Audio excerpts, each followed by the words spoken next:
여호와 우리 주여, 주의 이름이 온 땅에 어찌 그리 아름다운지요. 주의 영광이 하늘을 덮었나이다. 주의 손가락으로 만드신 주의 하늘과 주께서 베풀어 두신 달과 별들을 내가 보오니 사람이 무엇이기에 주께서 그를 생각하시며 인자가 무엇이기에 주께서 그를 돌보시나이까. 여호와 우리 주여, 주의 이름이 온 땅에 어찌 그리 아름다운지요. 아멘. 함께 찬송가 19장 함께 찬양하시겠습니다.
내지에 있는 죄의 고백 함께 고백하시겠습니다. 사랑의 하나님, 저희는 때때로 주님의 곁을 떠나 길 잃은 양처럼 방황하여 육신의 욕망에 집착하며 살아왔습니다.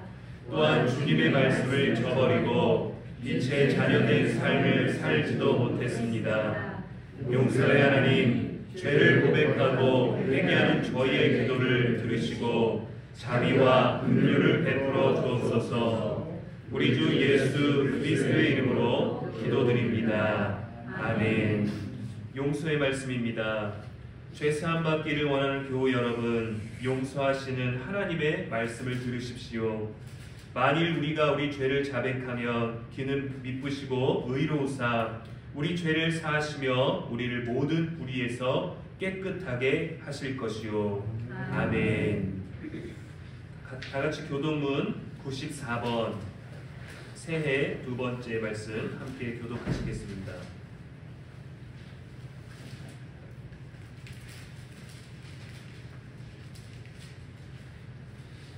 찬송하리로다. 하나님 곧 우리 주 예수 그리스도의 아버지께서 그리스도 안에서 하늘에 속한 모든 신령한 복을 우리에게 주시되 곧 창세전에 그리스도 안에서 우리를 택하사 우리로 사랑 안에서 그 앞에 거룩하고 흠이 없게 하시려고 그 기쁘신 뜻대로 우리를 예정하사 예수 그리스도로 말미암아 자기의 아들을 이기게 하셨으니 이는 그가 사랑하시는 자 안에서 우리에게 거저 주시는 바 그의 은혜의 영광을 찬송하게 하려는 것이라. 우리는 그리스도 안에서 그의 은혜의 풍성함을 따라 그의 피로 말미암아 성령 곧 제사함을 받았느니라. 이는 그가 모든 지혜와 총명을 우리에게 넘치게 하사 그 뜻의 비밀을 우리에게 알리신 것이요 하늘에 있는 것이나 땅에 있는 것이나 다 그리스도 안에서 동일하게 하려 하시니라. 모든 일을 그의 뜻의 결정대로 일하시는 이의 계획을 따라 우리가 예정을 입어 그 안에서 기업이 되었으니 이는 우리가 그리스도 안에서 정성과 바라던 그의 영광의 찬송이 되려 하시니라. 아멘. 다 같이 찬송가 5장 찬양하시겠습니다.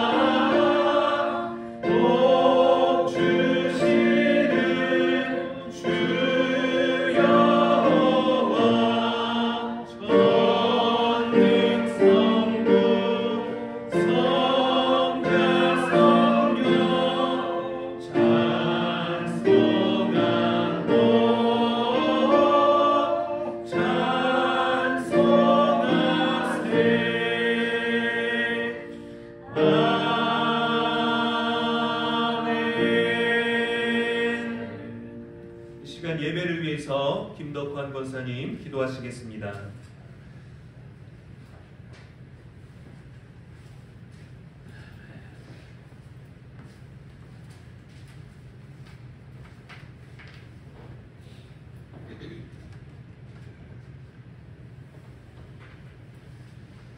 네, 기도하시겠습니다. 오늘 2024년 새해 두 번째 주일에 새로운 희망을 품고 주님 앞에 다시 나와 예배드릴 수 있게 해주시니 감사드립니다. 지나간 수년 동안 코로나로 또 여러 가지 어려운 상황으로 침체되었던 그 교회를 다시 일어날 수 있게 도와주시길 기도드립니다. 그동안에 교회의 모든 활동이 위축되고 침체되었음을 주님 앞에 고백합니다. 이 어려웠던 상황에서 다시 새로 새해를 시작하면서 새로 부임하신 목사님을 중심으로 함께 기도하고 찬양하며 믿음과 사랑으로 굳건하게 바로 서는 교회가 되기를 소망합니다. 기도와 찬양이 끊이지 않는 교회가 되기를 원하고 바랍니다. 모든 교인이 하나 되어 말씀이 살아있고 기도와 찬양 소리가 울려 퍼지는 살아있는 주께서 함께 하시는 교회가 될 수 있도록 도와주시옵소서. 교우들 모두가 주께서 함께 하시는 삶을 목표하고 계획하고 실천하며 살아가게 도와주시옵소서. 이 한 해가 끝나갈 때 주님 앞에 더욱 가까이 다가갔음을 기뻐하며 한 해를 마무리할 수 있게 도와주시옵소서. 오늘 말씀을 전하시는 목사님의 그 목소리에 주님의 권위와 권능을 실어주셔서 듣는 우리 모두의 영혼이 감화하여 성령님과 교통하는 역사가 일어나게 하옵소서. 교회가 다시 일어서는 원동력이 되게 하옵소서. 은퇴하신 목사님을 위해 기도합니다.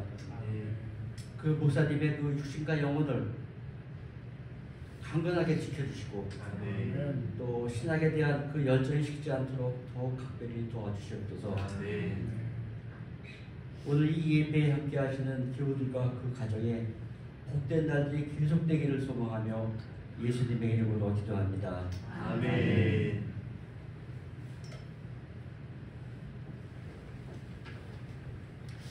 감사합니다. 함께 말씀 보도록 하겠습니다.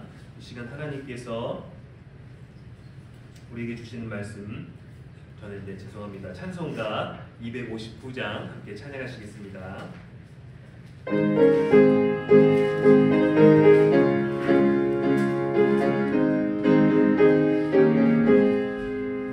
예수 십자가에 울린 피로써 그대를 씻기어 있는가. 더러운 죄 이게 하는 능력을 그대는 참으지 않은가. 예수의 보혈로 그대는 씻기어 있는가. 마음속에 여러 가지 죄악이 깨끗이 씻기어 있는가. 주 예수와 만남으로 늘 함께 그대는 행동을 하는가. 아무 때나 어디서나 그대는 십자가 붙들고 있는가. 예수의 보혈로 그대는 씻기어 있는가. 마음속에 여러 가지 죄악이 깨끗이 씻기어 있는가. 주님 예수 다시 올 때 그대는 영접할 예복이 있는가. 그대 몸은 거룩한 곳 천국에 들어갈 준비가 됐는가. 예수의 보혈로 그대는 씻기어 있는가. 마음속에 여러 가지 죄악이 깨끗이 씻기어 있는가. 모든 죄에 더러워진 예복을 주 앞에 지금 다 벗어서 샘물같이 솟아나는 보혈로 눈보다 어리게 씻으라. 예수의 보혈로 그대는 씻기어 있는가. 마음속에 여러 가지 죄악이 깨끗이 씻기어 있는가. 아멘. 이 시간 함께 말씀 보도록 하겠습니다. 하나님께서 우리에게 오늘 주시는 말씀 창세기 1장 1절로부터 2절까지의 말씀입니다. 구약성경 창세기 1장 1절로부터 2절까지의 말씀 제가 봉독하겠습니다. 태초에 하나님이 천지를 창조하시니라. 땅이 혼돈하고 공허하며 흑암이 깊음 위에 있고 하나님의 영은 수면 위에 운행하시니라. 아멘. 이것은 살아계신 우리 하나님의 말씀입니다. 오늘 말씀의 제목은 지금도 하나님이라는 주제를 가지고 함께 말씀 나누도록 하겠습니다. 성경의 처음이면서 세상의 시작인 이 창세기로부터 말씀을 함께 순차적으로 나눌까 합니다. 저와 여러분이 보지 못했던, 또 우리가 볼 수 없었던, 존재하지도 않았던 그때 모든 것들을 시작하셨던 하나님의 이야기예요. 근데 우리가 너무 멀리 있는 하나님의 이야기처럼 들리지만 전능하신 하나님의 이야기는 사실 저와 여러분, 우리의 이야기입니다. 우리를 향한 이야기이고 우리를 위해 만들어진 이야기이고 우리에게 오는 아주 중요한 이야기예요. 하나님 아주 멀리 있고 위대하시고 너무도 존귀하신 그분의 이야기가 바로 아주 연약하고 부족하지만 저와 여러분의 이야기라는 것입니다. 하나님의 그 이야기 안에 우리가 들어가 있기를 원하고 하나님의 이야기에 우리를 늘 초대하고 계신 거죠. 세상을 살아가고 있는 인류를 향한 이야기라는 것을 여러분 기억하십시오. 우리가 면접을 볼 때 이력서를 제출합니다. 서류 한 장만 또 몇 장만으로 우리가 한 사람의 인생을 다 이야기할 수 없죠. 다 전달할 수 없죠. 야곱이 얘기했듯이 우리 모두는 다 험난한 인생을 살아왔지 않습니까? 그 인생이 짧더라도 또 그 무게감이 작더라도 우리들의 인생은 정말 험난하게 살아왔습니다. 거기에다가 자기소개서, 우리들의 이력서를 통해서 모든 이야기를, 모든 마음을, 모든 삶을 담을 수는 없죠. 그러나 우리는 지혜롭게 그 주어진 분량 안에서, 제한된 범위 안에서 우리가 무엇을 잘하는지, 우리가 어떤 능력이 있는지, 왜 나를 뽑아야 되는지에 대해서, 또 내가 누구인지에 대해서 확실하게 전달하려고 합니다. 그렇게 우리 자신을 소개하고 어필해야 되죠. 성경에도 자기소개서와 같은 문구들이 많이 있습니다. 특별히 예를 들면 사도 바울이 많이 사용했죠. 교회들의 편지를 적고 서신을 적으면서 거기에 시작하는 부분에 자신을 이렇게 소개했습니다. 그리스도 예수의 종 바울, 하나님의 뜻을 따라 그리스도의 사도로 부르심을 받은 바울, 그리스도 예수를 위해 갇힌 자 된 바울, 이런 식으로 자신의 정체성, 내가 누구인지를 그리스도 안에서 분명하게 소개를 했어요. 여러분은 누군가에게 여러분들을 소개하실 때 우리는 명함을 내밀거나 이름을 말하기도 합니다. 그런데 그 이름, 누군가 우리들에게 지어준 이름 말고 내가 험난한 인생을 살아오면서 다듬어진 나, 만들어진 나, 또 하나님 앞에, 사람 앞에 서 있는 그 모든 삶의 이야기를 담을 수 있는 여러분 스스로를 소개한다면 어떤 단어로 표현하시겠습니까? 한번 고민해 보십시오. 저도 바울과 비슷한 얘기를 할 것 같아요. 예수님밖에 모르는 내가 되고 싶다면 그런 내가 되기 위해서 나 자신을 소개할 때 예수의 종 김병이라고 이렇게 얘기를 하겠죠. 성경은 하나님에 대해서 알 수 있는 기록된 말씀입니다. 성경의 첫 구절은 아주 강력한 하나님의 자기소개서로 시작하는 것이죠. 태초에 하나님이 천지를 창조하시니라. 그 어떤 존재도 생각할 수도 없고 범접할 수 없는 절대자의 영역 가운데서 선포하고 계시는 거예요. 성경은 세상이 어떻게 만들어졌는지 설명하려고, 과학이 진실이 아니라 성경이 진짜라고 이렇게 변명하려고, 설득하려고 하는 책이 아닙니다. 성경을 읽는 독자들에게 하나님은 어떤 분이실까? 이것에 대한 답을 확실하게 주고 시작하는 거죠. 자, 이제 우리 한번 알아볼까요? 하는 동화의 이야기가 아니라 태초에 하나님이 천지를 창조하시니라. 분명한 답을 선포하고 그분에 대해서 알아가는 것입니다. 하나님이 천지를 만드셨다고 선포하며 답을 가지고 시작하는 거예요. 성경은 결코 물음표를 던지지 않습니다. 성경은 느낌표로 시작하는 거예요. 질문과 의문과 호기심과 궁금증으로 시작하는 것이 아니라 하나님이 하셨다라는 정확한 주어를 가지고 시작합니다. 태초에 하나님이, 분명한 주어가 있죠. 하나님이 천지를 창조하시니라. 이 성경의 첫 구절이 믿어지면 여러분 성경의 모든 것이 믿어지고 성경의 모든 것들이 풀리는 것입니다. 그런데 이 성경 구절을 향한 믿음은 우리는 현실을 살아가면서 또 지식이라는 것, 정보를 가지고 살아가면서 늘 과학이라는 영역과 부딪히게 되죠. 과연 세상은 어떻게 만들어졌을까? 하나님은 인정하고 싶지 않고 우리들에게 있는 이성과 지식과 또 지성과 많은 것들을 통해서 인류의 기원을 밝혀내려고 합니다. 과학도 여러 가지 답을 내놓죠. 빅뱅 이론에 따르면 우주는 극도로 높은 온도와 또 밀도를 가진 한 특이점에서 시작됐다라고 합니다. 빠른 팽창을 통해서 냉각과 팽창이, 확장이 계속 여전히 지금도 이루어지고 있다는 것이죠.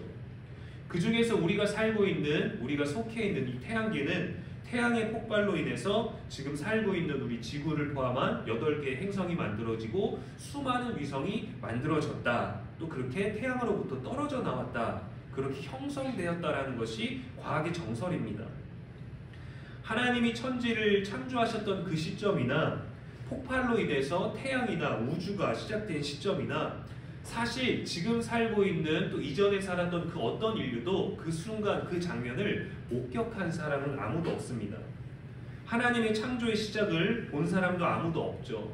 빅뱅이나 태양과 지구가 시작됐던 그 폭발의 순간 우연히 만들어졌다, 어쩌다가 생겼다라고 말하는 그 진화의 과정을 본 사람도 아무도 없습니다.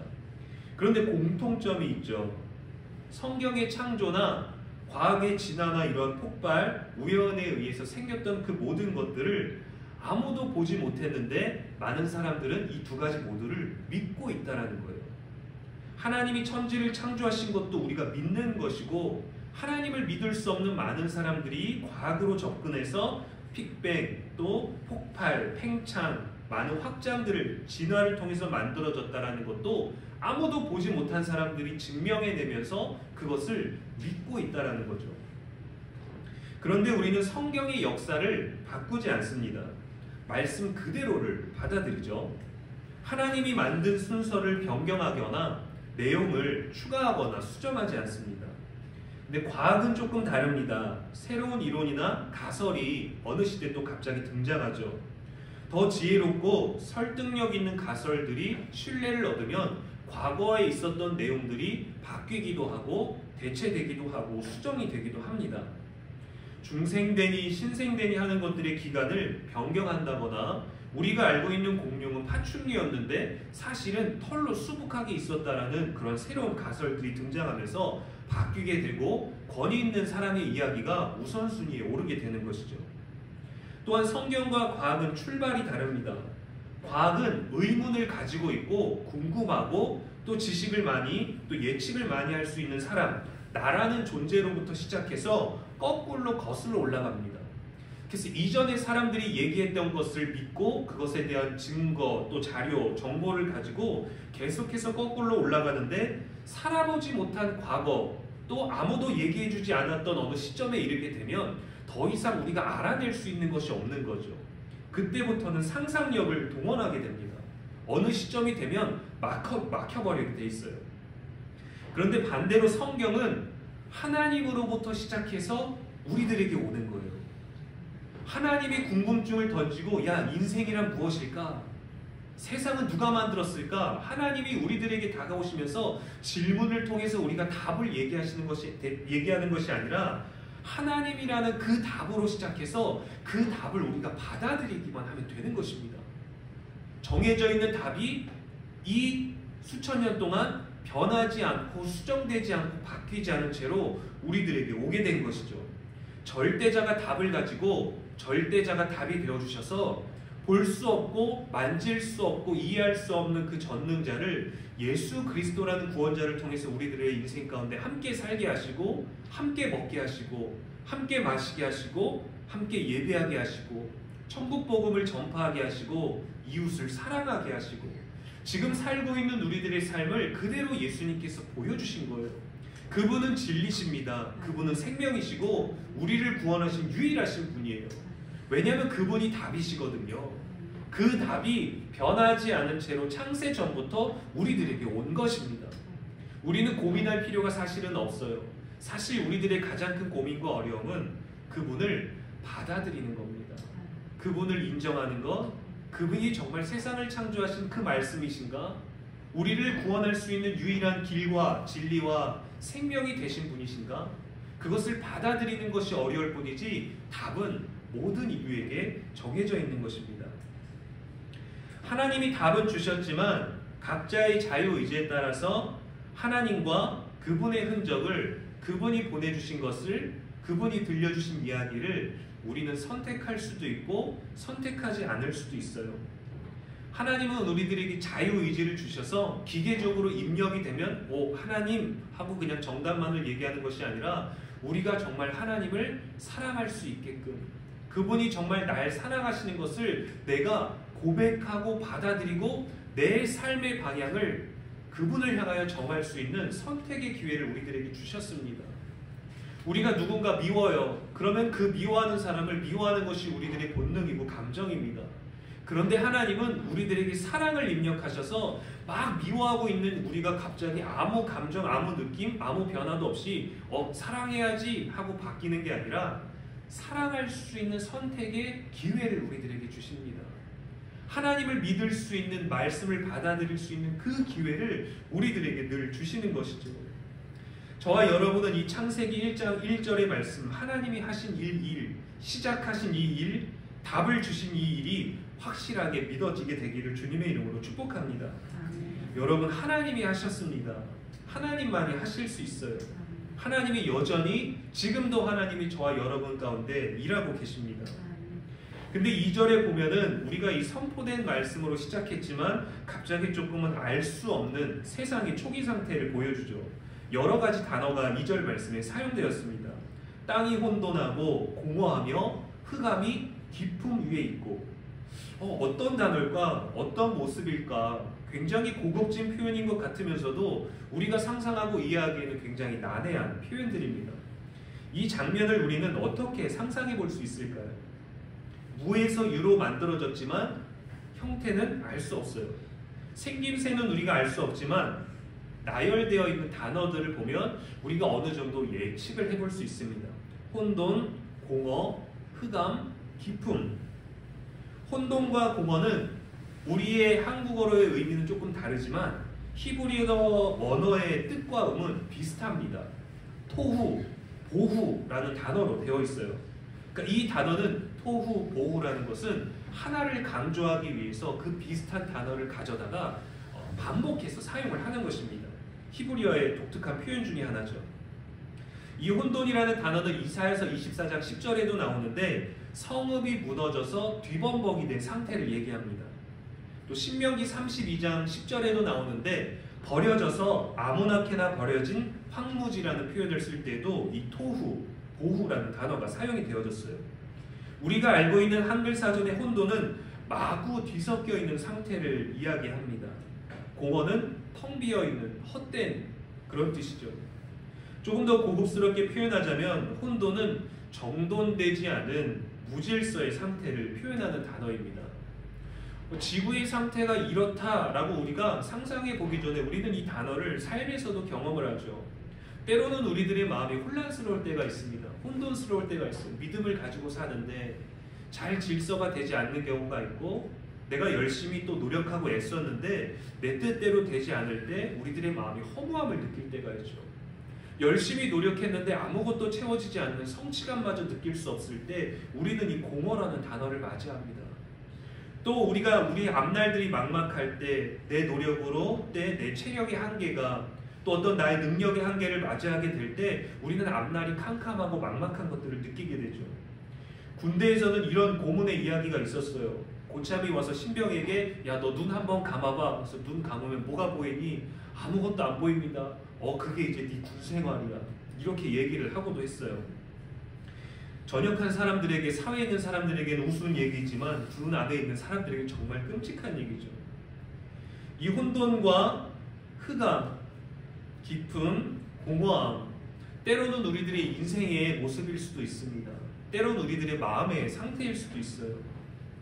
이어진 표현에 흑암과 깊음이라는 단어가 있는데 사실 이 단어는 여러분 우리가 굳이 히브리어 원어로 해석하지 않아도 우리는 압니다. 느껴지지 않으시나요? 혹시나 느껴지지 않으신다면 여러분의 삶 가운데서 어둠이 주는 두려움이 없었던 때가 더욱더 많았던 것이고, 감당하기 힘들 것 같은 내면의 깊은 고민이나 염려가 없었던 것일 수도 있죠. 그건 정말 엄청난 축복입니다. 그런데 그 어떤 누구도 이러한 단어를 공감할 수 없을 만큼 너무도 평온하고 너무도 행복하고 걱정 없는 인생들이 과연 있을까요? 제 아들이 앉아있지만 이제 6살 된 저희 둘째도 내면의 깊은 고민과 서운함과 간절함이 있을 때 아빠를 바라보면서 그냥 아무 말도 안 하고 그냥 울어요. 눈물이 또르르 떨어집니다. 제가 생각하는 것은 어떤 것인지 모르지만 아이가 느끼기에는 너무도 큰 염려와 근심, 두려움, 서운함, 아쉬움, 소망, 열정 등 인정받지 못한 것, 사랑받지 못한 것, 가지지 못한 것, 할 수 없는 것, 하면 안 되는 것, 먹을 수 없는 것, 그런 것 때문에 오게 되는 깊은 공허함과 무질서의 상태들이 있죠. 세상이 만들어지기 전 상태는 상상하기가 어렵습니다. 근데 여러분, 성경은요, 우리가 모든 것들을 알 수 없지만 인간을 위해 만들어진 책입니다. 혼돈과 공허와 기쁨이라는 단어들이 있지만 우리들이 경험한 상태와 감정의 기분들이 있죠.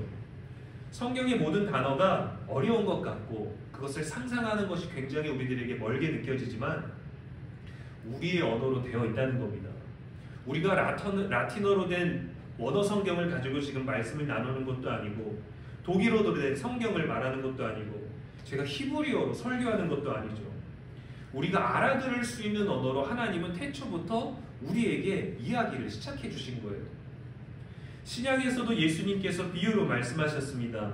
천국에 한 번도 가본 적이 없는 사람들에게 하나님 나라를 말씀하실 때 예수님만 알 수 있는 하나님께서만 알려주신 이야기로 말씀하지 아니하시고 그들이 알아들을 수 있는 달란트 비유, 농부의 비유, 포도원의 비유, 잔치의 비유, 결혼식의 비유, 누룩의 비유들을 통해서 말씀하셨어요.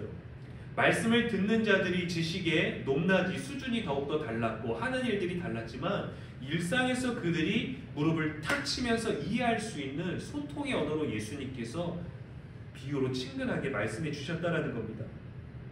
하나님은 이렇게 섬세하게 저와 여러분이 이해할 수 있는 언어로 말씀으로 우리와 소통하고 계십니다. 2절 말씀에 이어서 보면 혼돈과 공허와 흑암이라는 상태를 뒤집는 내용이 등장합니다. 무엇이냐면 바로 하나님의 영은 수면 위에 운행하시니라 라고 이렇게 기록되어 있죠.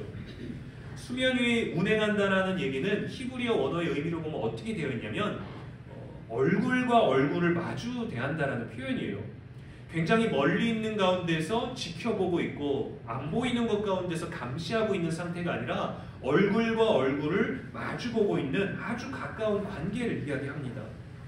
그리고 이 운행한다라는 표현은 단순한 움직임이 아니라 목적을 가진 행동이에요. 독수리가 자신의 새끼에 의해서 날개짓을 합니다. 그 자녀들이 잘 있는지 이 보금자리 주변에 이 새끼들을 위협하는 위험 요소들이 없는지를 바라보고 그리고 새가 부드럽게 활강하면서 움직이는 것을 운행이라는 표현으로 사용해요. 신명기 32장 11절에 비슷한 표현이 있습니다. 마치 독수리가 자기의 보금자리로 어지럽게 하며 자기의 새끼 위에 너풀거리며 그의 날개를 펴서 새끼를 받으며 그의 날개 위에 그것을 엎는 것 같이 이렇게 이들을 향한 아주 관심 있는 행동이 바로 운행이라는 것이죠. 예전에 제가 군사역을 했었습니다. 신병교육대에서 군대교회를 섬겼었는데 그때 헬리콥터 맘이라는 단어를 들어봤어요. 이것이 무엇이냐면 자녀가 성인이 되었는데도 이제 성장해서 대학도 가고 사회생활도 하게 되고 심지어는 군대까지 와서 나라의 부름을 받았는데도 엄마들이 헬리콥터처럼 주변에 자식들이 가는 곳마다 부웅 떠서 그 모든 것들을 간섭하고 또 참견하는 엄마들을 표현하는 단어가 헬리콥터 맘이라는 단어입니다. 부대에 있었는데도 중대장님들이 저에게 와서 고민을 털어놔요. 나라를 지키기 위해서 이제 다 큰 청년들과 함께 사역을 하고 있는데 엄마들한테 연락이 온다는 겁니다. 우리 아이 오늘 아침 뭐 먹었어요? 오늘 훈련은 힘들지 않나요? 오늘은 어떤 훈련이 있나요? 저희 아닌 나무를 싫어하는데 혹시 부대 반찬 내역들을 우리가 알 수 있나요? 자기 전에 씻었나요? 이런 식으로 굉장히 과잉 보호를 하는 엄마들을 향해서 헬리콥터 맘이라는 단어를 사용했어요. 그런데 여러분, 엄마들의 마음은 악한 것이 아닙니다. 잘못된 것이 아니에요. 저희가 봤을 때 너무도 많은 참견과 과잉 보호가 있는 듯하지만 엄마의 마음은 보호입니다. 자기의 자식을 위한 깊은 관심과 애정을 표현하는 방법이었던 거죠. 혼돈과 공허와 흑암이라는 무질서와 소망이 없는 것 같은 이 상황 가운데서 하나님은 우리들의 삶에 운행하고 계십니다. 우리들의 얼굴과 얼굴을 맞대어서 아주 가깝게 운행하고 계신 거예요. 그런데 우리는 눈으로 하나님을 볼 수 없기 때문에 하나님 어디 계십니까? 라는 의문을 던지죠. 하나님은 우리들에게 말씀하십니다. 내가 세상을 이처럼 사랑하사 독생자를 주셨으니 이는 그를 믿는 자마다 영생을 얻게 하려 하심이라. 하나님은 우리들에게 이미 주셨는데 그것을 얻는 것, 받아들이는 것은 우리의 선택, 우리의 의지라는 것이죠. 하나님이 움직이시고 시작하고 계시니까 혼돈과 공허 가운데 질서가 생기고 안정이 오고 조화롭게 되고 온전해집니다. 하나님은 무질서한 상태로 방황하게 두시고 혼란스럽게 두시길 원하지 않으세요. 하나님은 우리가 하나님을 선택할 때 질서가 바로 잡히길 원하고 그 질서를 가장 아름답게 조화롭게 하시는 분이 바로 태초에 천지를 창조하셨던 그 하나님이라는 것을, 그 답을 우리가 가져야 되는 것이죠. 고린도전서 14장 33절은 이렇게 얘기합니다. 하나님은 무질서의 하나님이 아니시오 오직 화평의 하나님이시니라. 혼돈과 공허와 흑암, 여러분 그 자체로는 그 어떤 질서도 만들 수 없습니다. 무의미에서 의미로 전환할 수가 없어요. 무언가 개입이 필요합니다. 하나님이 개입하신 거죠. 우리가 먹는 음식들을 한번 생각해 보십시오. 재료 자체로는 아무리 많이 열거해놔도 아무 일도 일어나지 않아요. 소재 자체로는 아무 변화도 나타나지 않습니다. 그저 우리가 관심 주지 아니하고 관리하지 아니하면 썩어 없어질 뿐이죠. 먹어야 될 것을 먹지 못할 뿐이죠. 밀, 소맥이라는 소재 자체로는 아무 일도 일어나지 않습니다. 그것을 누군가가 빻아야만, 관리해야만 과자가 되고 국수가 되고 빵이 되는 것이죠. 이 세상이 존재하게 된 것도 하나님에 의해서이고 그것이 완성과 질서와 아름다운 조화를 갖기 위해서 다시금 하나님의 지속적이고 계속적인 다스림이 있어야 되는 겁니다. 그래서 우리들의 삶이 때로는 혼돈스럽고 무질서한 것처럼 느껴질 때는 여러분 사실 왜 힘들까가 아니라 우리가 하나님의 질서를 떠났기 때문이에요. 하나님의 통치를 떠났기 때문입니다. 내가 내 삶을 다스릴 수 있다고, 내가 내 자녀를 다스릴 수 있다고, 내가 내 마음을 컨트롤할 수 있다고 생각하기 때문에 때로는 혼돈과 공허와 무질서를 경험하게 되는 것이죠. 느헤미야 9장 6절은 이렇게 우리들에게 말해줍니다. 오직 주는 여호와시라. 하늘과 하늘들의 하늘과 이럴 성신과 땅과 땅 위의 만물과 바다와 그 가운데 있는 모든 것을 지으시고 다 보존하시오니 모든 천군이 주께 경배하나이다. 하나님을 인정하는 삶, 그분을 경배하는 삶이 우리들의 인생의 질서가 바로잡힌다는 것이죠. 여러분, 하나님의 역사가 없는 곳에는 혼돈과 공허만 있습니다. 그러나 하나님이 역사하시는 곳, 하나님의 운행을 받아들이는 그 인생에는 생명과 조화와 아름다움, 만족으로 채워지게 되는 것이죠. 때로는 저와 여러분의 삶이 노력과 상관없이 삶이 분주하고 혼란스러울 때가 있습니다. 지금도 여전히 그런 상황들을 가까이 하고 계신 분들도 있을 거예요. 또 허무함 속에서 멍하게 될 때도 있고, 때로는 앞이 캄캄할 때도 있고, 깊은 염려와 근심 속에서 우리가 무엇을 해야 되는지 잘 모를 때도 있을 것입니다. 선지자 예레미야도 하나님이 역사하시지 않는 이스라엘을 바라보면서 이렇게 얘기했습니다. 내가 땅을 본즉 혼돈하고 공허하며 하늘에는 빛이 없으며, 이렇게 한탄했어요. 천지창도 하나님께서 개입하시던 그 전의 상황과 하나님이 없는 구약의 인생들을 바라보면서 혼돈과 공허라는 삶이 동일하게 표현이 됐던 것이죠. 그렇습니다, 여러분. 하나님의 역사가 없고 하나님을 인정하지 않는 인생에는 참된 안식도 아름다움도 기쁨도 만족도 없습니다. 인간의 정신과 영혼에도 그대로 적용되는 것이죠. 우리들의 마음이 혼란스럽고 아무것도 안 하고 있지만 분주하고 많은 사람들과 함께 있지만 외롭고 공허한 것들이죠. 우리들에게 중요한 일은 창조의 이야기가 우리들에게 온 것처럼 이 답이 모든 인류, 특별히 저와 여러분 한 개인에게 선포된 것처럼 마음을 열어서 이 말씀을 받아들이고 하나님의 거룩하신 성령을 내 안에 모시는 것입니다. 이 거룩한 이야기가, 거룩한 영이 우리에게서 떠나가지 않도록 회개와 감사의 삶을 살아야 됩니다. 하나님의 질서를 우리들의 일상 가운데서 회복할 수 있는 방법은 하나님의 말씀과 기도로 계속해서 사는 것이죠. 무질서하고 분주하고 혼란스러운 저와 여러분의 마음 가운데 지금도 하나님이 운행하고 계십니다. 우리는 볼 수 없지만 지금도 하나님 우리의 얼굴과 얼굴을 마주하고 계십니다. 우리 인생의 답이 되기를 원하십니다. 그분이 답이에요. 그분이 우리들에게 보내주신 예수 그리스도가 진정한 인생의 답이 되십니다. 그분이 우리 안에 역사하신다면, 우리가 마음 가운데 그분을 모신다면 보시기에 심히 좋았더라 라는 이 아름답고 생명력 넘치는 땅으로, 고백으로 바꾸어 놓으실 것입니다. 하나님의 선하고 거룩한 질서가 혼란스럽고 공허한 저와 여러분의 삶에 세워지기를 주님의 이름으로 간절히 축원합니다. 기도하겠습니다. 지금도 살아 역사하시는 하나님 아버지, 오늘도 말씀을 주셔서 감사합니다. 혼돈과 공허와 어둠 가운데서 세상 모든 아름다운 것들을 창조하시고 우리를 위해 운행하시는 하나님을 온 마음 다해 믿고 생명력 넘치는 삶을 살게 하여 주시옵소서. 나를 위해 운행하시는 하나님을 보지 못하고 깊은 근심과 두려움 속에 머물렀던 우리의 삶에 하나님의 말씀과 기도로 거룩한 질서가 세워지게 하여 주시옵소서. 우리의 생명이 되시는 예수님의 이름으로 축복하며 기도합니다. 아멘. 이 시간 우리 사도신경으로 신앙 고백하시겠습니다. 전능하사 천지를 만드신 하나님 아버지를 내가 믿사오며 그 외아들 우리 주 예수 그리스도를 믿사오니 이는 성령으로 잉태하사 동정녀 마리아에게 나시고 본디오 빌라도에게 고난을 받으사 십자가에 못 박혀 죽으시고 장사한 지 사흘 만에 죽은 자 가운데서 다시 살아나시며 하늘에 오르사 전능하신 하나님 우편에 앉아 계시다가 저리로서 산 자와 죽은 자를 심판하러 오시리라.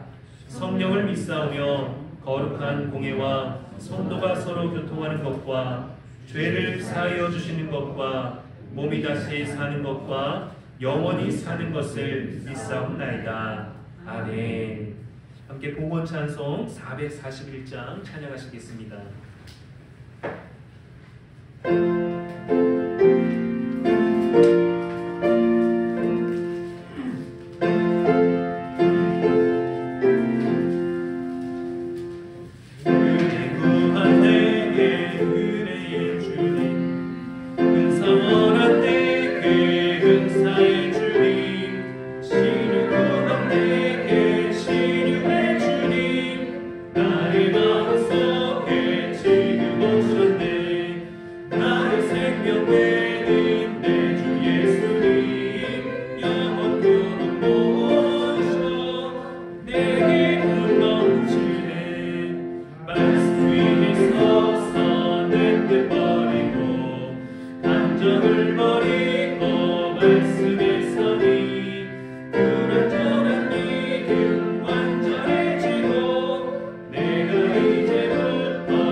사랑과 은혜의 하나님 아버지, 오늘도 주의 전에 나와서 나의 시간을, 나의 삶을, 나의 체력을, 나의 마음을, 나의 모든 것을, 내게 허락하신 물질까지도 하나님께 드릴 수 있는 복된 시간을 주시니 감사를 드립니다.